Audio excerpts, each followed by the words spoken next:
menjawab. Iya, kepada Kakak. Baik, perkenalkan nama saya Bapak Saradi. Di sini saya akan menjawab tanya pertanyaan Ibu, mengapa Indonesia itu kaya akan melimpahan dari hasil alam, tapi manusianya belum sejahtera, terutama dalam proses pendidikan dan pangan.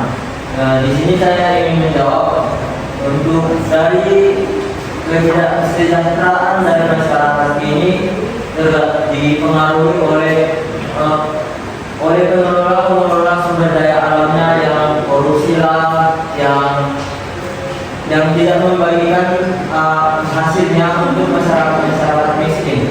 Jadi masyarakat miskin ini terancam akan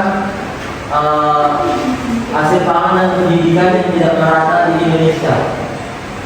Bagus sekali, Kak. Itulah jawaban yang sangat logis yang kita bisa ketahui di sekarang ini. Dari mana di sekarang ini banyak pemerintah yang memiliki jabatan-jabatan tinggi dan menyalahgunakan jabatannya seperti melakukan korupsi, tidak membagikan rata sebagaimana kebutuhan masyarakat yang diberikan oleh dari atas secara langsung, tapi dipotong-potong oleh dari pejabat-pejabatnya, sehingga masyarakat kita masih banyak kekurangan kebutuhan seperti kebutuhan sehari dan juga pendidikannya.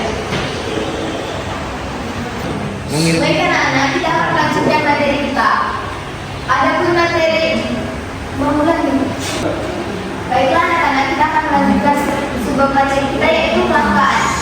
Sebelumnya kan kalian sudah mempelajari konsep dasar ilmu ekonomi.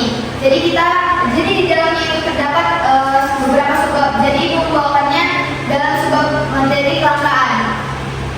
Sebelum kita masuk ke materi selanjutnya, Ibu ingin menanyakan kepada kalian dulu. Coba sebutkan contoh kelangkaan yang pernah kalian alami atau yang pernah kalian dengar. Siapa yang bisa? Izin menjawab, Bu. Baik.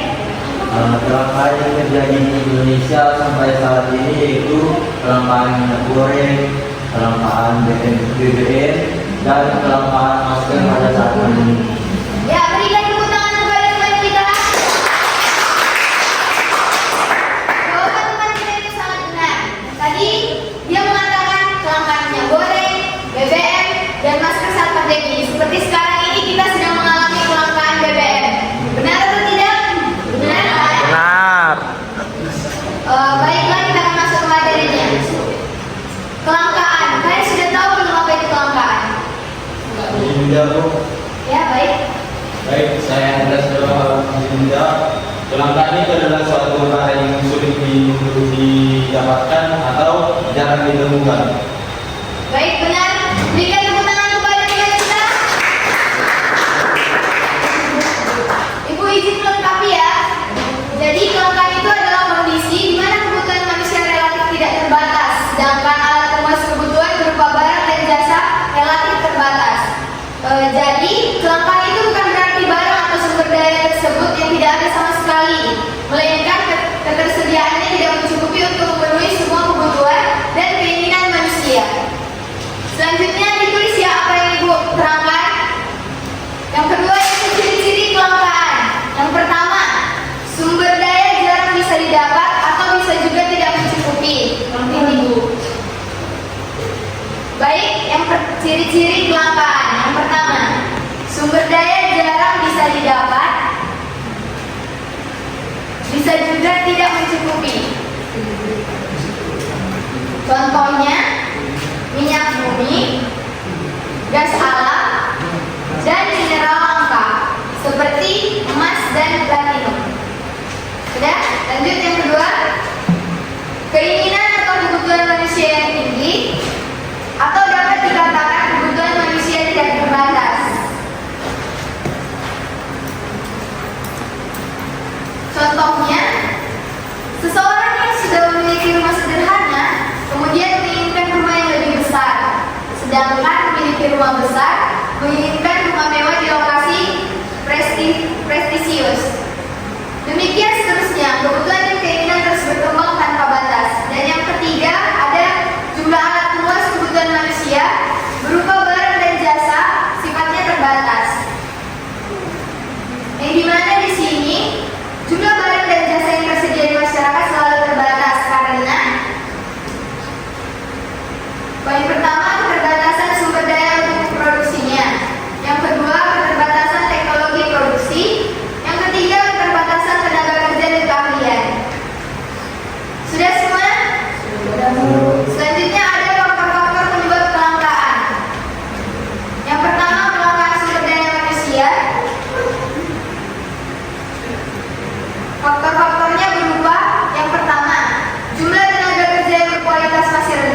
pengeluaran di kelas kami. Boleh tolong lebih keras lagi apakah kalian mendengarnya? Tidak. Tidak, Bu. Pengeluaran di keluarga kami itu jadi memudahkan ya mereka negatif. Membuat anggaran belanja dapur keluarga itu khususnya rumah tangga menengah ke bawah itu menjadi lebih besar dan membebani keuangan harian. Terus itu kita jadi lebih luas tenaga karena berminat dan menteri belanja ke berbagai toko atau tempat yang menjual itu. Oke, baik, berikan tepuk tangan kepada mereka. Selanjutnya tugas kalian di rumah mencari apa kelangkaan dari sumber daya alam atau sumber daya manusia. Kerjakan di kertas lembar dan pertemuan berikutnya akan kita kumpul. Terima kasih. Boleh. Baik, selanjutnya saya akan menjelaskan tentang biaya pulau. Jadi adik sekalian, sebenarnya di sini biaya pulau adalah nilai terbaik yang harus kita korbankan ketika kita memiliki sesuatu. Dalam ekonomi, setiap pilihan yang kita ambil pasti memiliki konsekuensi karena sumber daya yang terbatas. Jadi setiap kita ambil satu hal, kita sedang mengorbankan pilihan yang lain juga, pilihan lain yang juga memiliki nilai. Contohnya jika saya memilih kuliah, maka saya harus mengorbankan kesempatan untuk bekerja untuk mendapatkan gaji. Itu yang disebut dengan biaya peluang. Ada yang harus dikorbankan untuk mendapatkan suatu nilai yang lebih berharga dari kesempatan sebelumnya. Di sini ada beberapa biaya peluang yang menjelaskan bahwa biaya peluang itu penting. Yang pertama, berpikir lebih rasional dalam keputusan, kedua membandingkan yang dari berbagai pilihan, yang ketiga memilih alternatif yang paling menguntungkan. Dengan memahami biaya peluang, kita jadi lebih berhati-hati dalam mengambil keputusan ekonomi karena setiap pilihan selalu ada sesuatu yang memanfaatkan. Di sini ada beberapa karakteristik biaya peluang bisa kita lihat pada umumnya di pada 18. Yang pertama itu bersifat subjektif, tidak selalu berupa uang, merupakan nilai alternatif, terbagi dikorbankan, yang keempat selalu ada dalam setiap keputusan.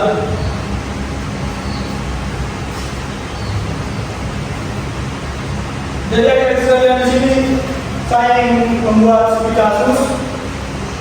Cuma di sini nanti saya juga menjelaskan dan memberikan jawabannya. Selanjutnya nanti saya akan bertanya kepada adik sekalian dan menentukan jawaban yang dari pertanyaan saya.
Jadi kali ini ada kasus yang kita jelaskan di sini.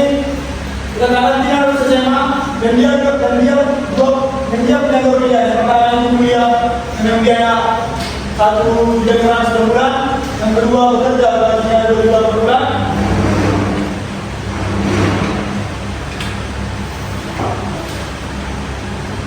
Dari sini adik-adik sekalian, dari peluang sama yang dilakukan di depan yang diterapkan jika dia bingung nih mana yang mau dipilihnya. Jadi dia di sini dia mau pilih dia memilih kuliah. Jika dia memilih kuliah, dia tidak memilih kerja dikarenakan satu dari peluang jika dia memilih kuliah bekerja nanti dia memilih karena jika bekerja nanti dia setelah tamat dari kuliah ini dia bekerja dan mendapatkan gelar S1-nya dan bisa mendapatkan pekerjaan yang lebih layak menurutnya dan mendapatkan gaji yang lebih dari 2 juta per bulan. Seperti itu teman-teman atau adik-adik yang bisa mengenai tentang tugasnya di sini saya akan bertanya dan membuatkan tugas juga jika ada teman-teman yang bisa menjawab akan tangannya karena ini perkelompokan dibuat bisa ditulis soalnya.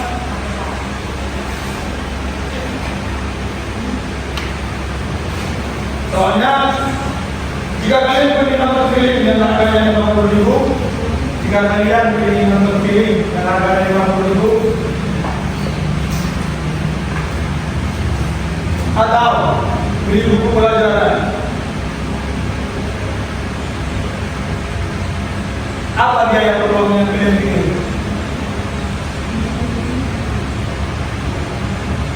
Saya bilang ya, soalnya jika kalian pilih nonton film yang berharga 50.000 atau beli buku pelajaran, apa biaya peluang yang kalian pilih?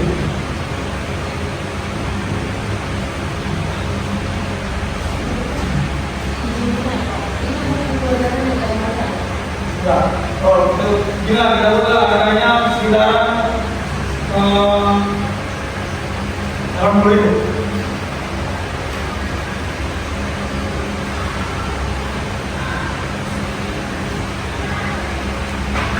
Jilid dari belakang.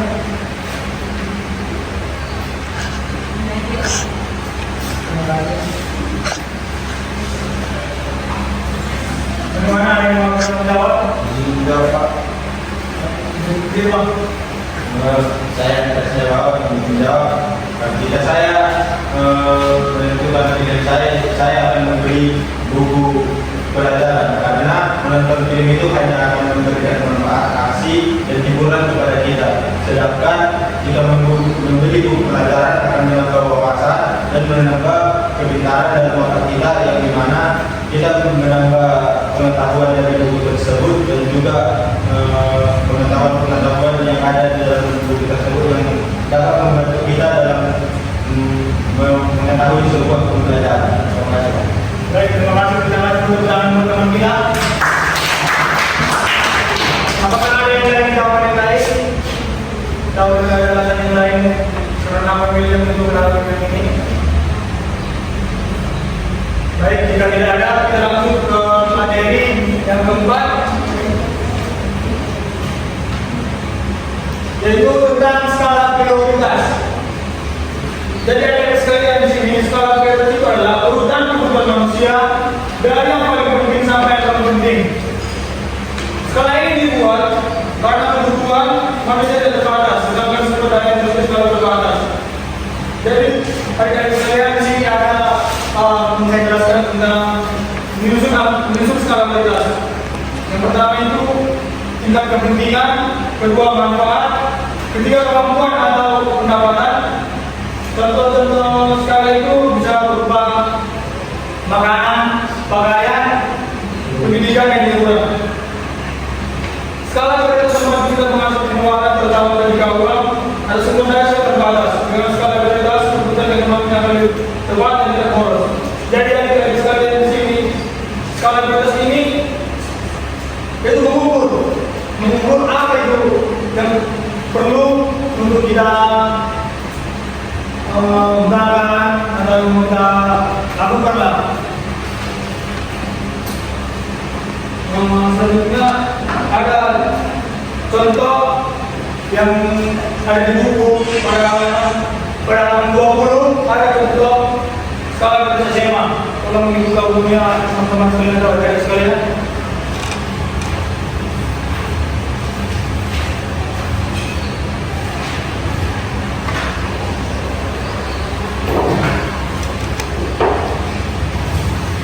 Di sini kan pada waktu itu dibuat atau film dan atau hiburan dibuat pada kategori ini kan tidak kurang penting kan.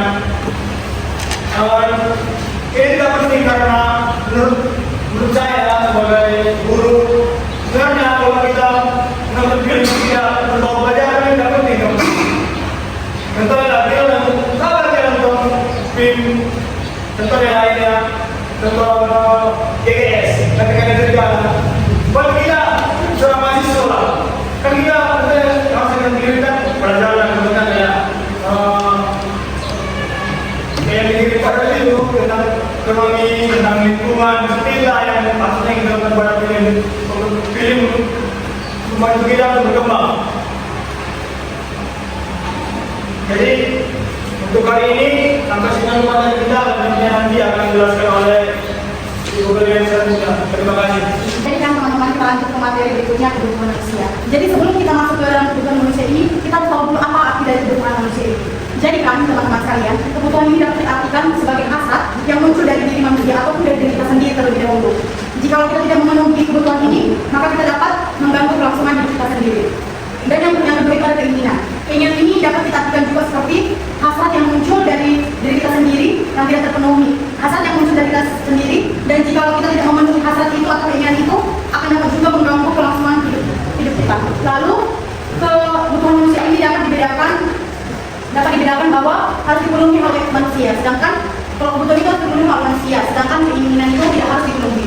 Jadi sebagai contohnya teman-teman, keinginan untuk memiliki mobil mewah jika tidak terpenuhi, apakah akan berdampak pada kelangsungan hidup? Jika tidak, makan dan minum akankah mengganggu kelangsungan hidup? Pasti kalau kita tidak mendapatkan makanan dan minuman pasti terjadi lah ya seperti mengganggu kelangsungan hidup. Karena kita kan hidup kan, kita yang hidup harus membutuhkan makan dan minuman. Lalu ada pun di sini berikutnya faktor-faktor yang mempengaruhi kebutuhan, yaitu ada yang pertama itu dibagi menjadi dua. Yang pertama ada itu faktor internal dan eksternal. Lalu teman-teman sekalian, berikut ini ada yang faktor internal. Faktor internal ini mempengaruhi kebutuhan hidup seperti tingkat kepuasan dan gaya hidup, yang dimana gaya hidup yang gaya hidup seperti memiliki barang mewah, memiliki perhiasan, memiliki rumah yang mewah, memiliki barang-barang yang branded. Jadi, ataupun yang bisa dikatakan seperti barang yang diimpor di dalam negeri meningkat. Jadi, teman-teman, yang kedua itu ada usia. Usia itu dapat mempengaruhi kebutuhan seseorang. Kenapa? Usia seperti anak-anak kebutuhannya pasti berbeda dengan usia remaja. Ya pasti beda jauh ya teman-teman, kebutuhan dari anak-anak, remaja, dewasa, dan usia lanjut. Sebagai contoh yang kita ambil dari usia lanjut, seperti usia lanjut itu, saya ingin bertanya kepada seperti usia lanjut itu apa sih yang dibutuhkan dari kebutuhan usia lanjut, seperti yang orang tua gitu yang sudah tua, apa sih yang dibutuhkan mereka? Kalau mereka sakit atau mereka berjalan sulit, apa sih yang dibutuhkan mereka? Iya, kebutuhan medis. Maksud saya kayak apa sih alat yang dibutuhkan mereka kalau mereka susah jalan, mereka ingin seperti badan seperti kursi roda, ya itu teman-teman sebagai contoh yang dibutuhkan dalam usia lanjut. Jadi kita masuk ke dalam contoh usia remaja. Di sini saya akan jelaskan contoh dari usia remaja. Yaitu usia remaja sekarang pasti sangat membutuhkan motor, karena anak zaman sekarang kan gengsi yang pakai motor. Ibaratnya, kalau kamu sama motornya masih ini berbeda motor, masa aku jalan kaki nempel, pasti itu ada gengsinya. Lalu kita masuk dalam kebutuhan bayi. Adakah yang tahu kebutuhan bayi itu apa saja? Adakah yang boleh tahu? Kalau tahu boleh angkat tangan teman-teman yang tahu kebutuhan bayi. Beberapa saja juga. Ya, kepada saudara Nomi, apa saja kebutuhan bayi? Kebutuhan itu hasilnya susu. Ya, terus pasti. Pampers? Yes, betul. Ya, terima kasih buat saudara Nomi. Lalu seperti kebutuhan anak remaja juga pasti ada itu gadget. Karena jika tidak ada gadget, komunikasi dengan teman-teman kalian semua. Bahkan ada sih juga anak sekarang jadi nggak pakai handphone kan? Ya, pasti semua di antara kalian semua juga pasti semua sudah memiliki yang namanya handphone. Apakah kalian ada yang tidak memiliki handphone sama sekarang? Jelas pasti tidak, karena ini sudah sebagai kebutuhan buat kita semuanya. Lalu kita masuk dalam penghasilan. Itu juga sebagai kebutuhan kita, karena semakin tinggi tingkat penghasilan seorang, kebutuhan akan barang mewah menjadi lebih tinggi juga. Sedangkan kalau semakin rendah penghasilan seorang, kebutuhan barang mewah yang kita miliki pun belum menjadi prioritas bagi kita. Lalu ada itu yang terakhir, pendidikan. Pendidikan ini seperti yang kita butuhkan itu, pendidikan ini dasar pasti akan berbeda dengan pendidikan tinggi. Pendidikan dasar ini tidak membutuhkan laptop, sedangkan pendidikan tinggi jadi kebutuhan pendidikan dasar pasti akan berbeda dengan pendidikan tinggi. Jadi teman-teman, di pendidikan ini ada terbagi menjadi dua, pendidikan dasar dan pendidikan tinggi. Jadi pendidikan dasar tidak membutuhkan laptop, sedangkan pendidikan yang tinggi pasti membutuhkan laptop dalam menunjang studinya masing-masing. Seperti kita yang sedang kuliah sekarang, pasti kita sangat membutuhkan laptop terlebih dahulu untuk seperti mengerjakan makalah, buat presentasi, dan membuat PowerPoint dan membuat PowerPoint sebagainya. Jadi itulah dari kebutuhan si internal tadi. Lalu kita masuk ke kebutuhan manusia yang berikut, yaitu ada alam. Yang pertama itu ada alam, yang kedua lingkungan, yang ketiga itu ada kebijakan pemerintah, dan yang keempat itu ada jenis istiadat, yang kelima tingkat kemajuan teknologi. Sebelum kita masuk ke dalam jenis-jenis kebutuhan, ada berapa sih teman-teman jenis kebutuhan yang kita miliki ada berapa sih jenis kebutuhan yang kita pakai dalam kehidupan kita sehari-hari? Ada yang tahu ada berapa jenis kebutuhan? Ayo buat teman-teman yang tahu ada berapa kebutuhan yang kita pakai sehari-hari.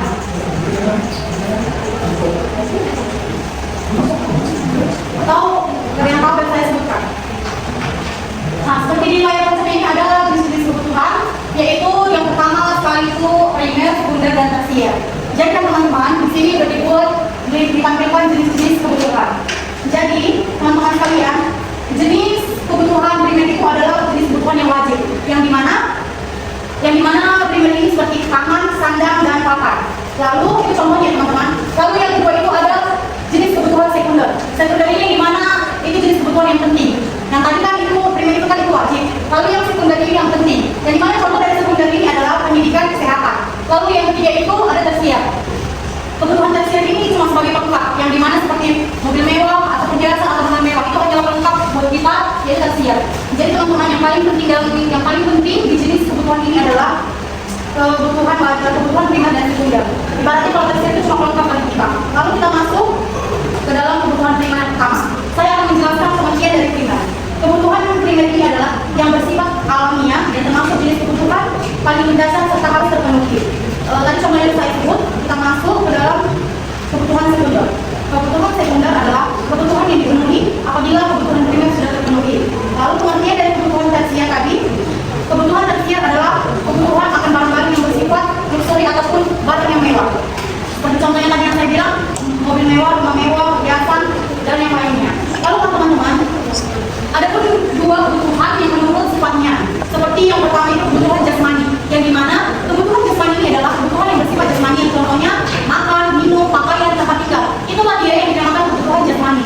Lalu kita masuk yang kedua itu adalah kebutuhan rohani, yang dimana kebutuhan rohani ini adalah kebutuhan yang bersifat rohani, contohnya seperti rekreasi, mendengarkan musik, beribadah, ataupun seperti kita umat Kristen ataupun agama yang lainnya seperti Kristen, kita mengadakan ibadah setiap hari Minggu. Itulah dinamakan kebutuhan rohani. Jadi ada pun juga yang ketiga itu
yang dimana ada dua individu dan kolektif.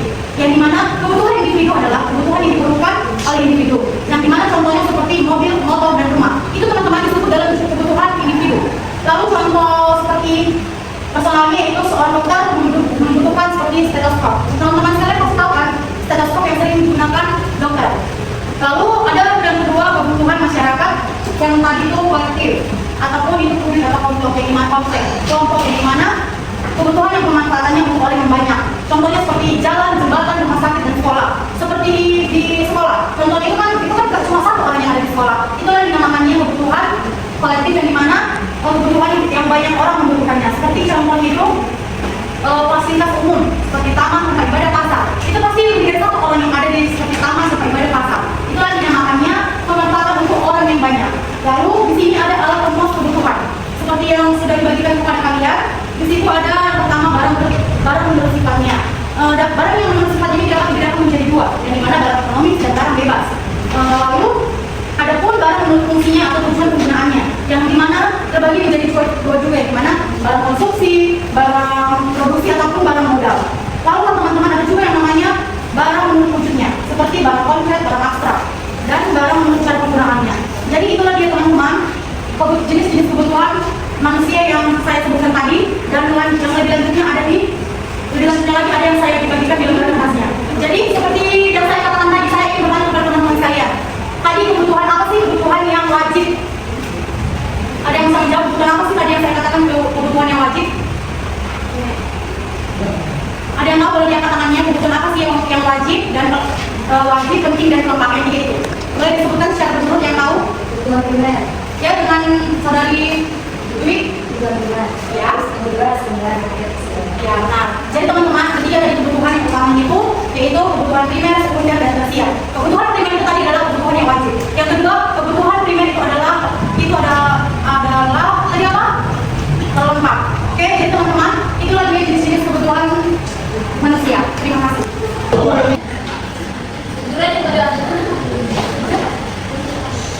Baiklah anak-anak, semua materi kita telah disampaikan. Jadi ibu ingin menjelaskan sedikit apa hubungan dari semua materi itu. Bisa dengar ya? Atau dicatat juga bisa? Jadi, hubungan dari semua materi yang telah disampaikan yaitu yang pertama, kelangkaan. Kelangkaan ini terjadi karena kebutuhan tidak terbatas dan sumber daya yang terbatas. Karena adanya kelangkaan, kita harus membuat pilihan yang dimana setiap pilihan itu ada biaya peluangnya. Agar pilihan tepat, kita juga membutuhkan skala prioritas. Yang dimana skala prioritas ini disusun berdasarkan jenis kebutuhan. Baik itu hubungan dari semua materi yang telah disampaikan oleh Bapak dan Ibu guru kita. Selanjutnya Ibu akan mengadakan ada 4 soal kuis. Siapa cepat dia dapat. Baik. Dengar ya. Yang pertama, siapa yang tahu contoh kelangkaan sumber daya alam? Baik. Kami. Sumber daya alam itu kelangkaan sumber daya alam itu kayak seperti minyak bumi sama masker pada saat pandemi.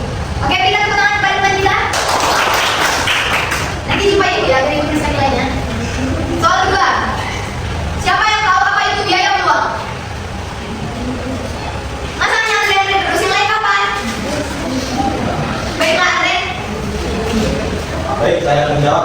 Yang kedua itu adalah seperti yang dijelaskan oleh Bang Ibu tadi, bagaimana kita memberi mementingkan kebutuhan prioritas daripada kebutuhan sekedar hiburan. Baik, berikan tepuk tangan kepada teman kita. Soal selanjutnya, makanan termasuk kebutuhan? Ini Sudah dijawab pada kami. Selanjutnya, jalan raya termasuk kebutuhan? Ini yang pertama. Jalan raya termasuk kebutuhan? Baik, saudari Asandre atau Andre? Masa Andre kamu salah itu semuanya? Yang menjawab. Jalan raya termasuk kebutuhan? Siap. Jalan raya kalau kebutuhan. Baik, tepuk tangan kepada kita. Oke, kita sudah di pembelajaran hari ini. Gak lagi selesai, tadi sampai jumpa di dapat. Yang bagi lagi, kamu itu dulu, itu bukan dari tadi. Mari kita bagi. Oke,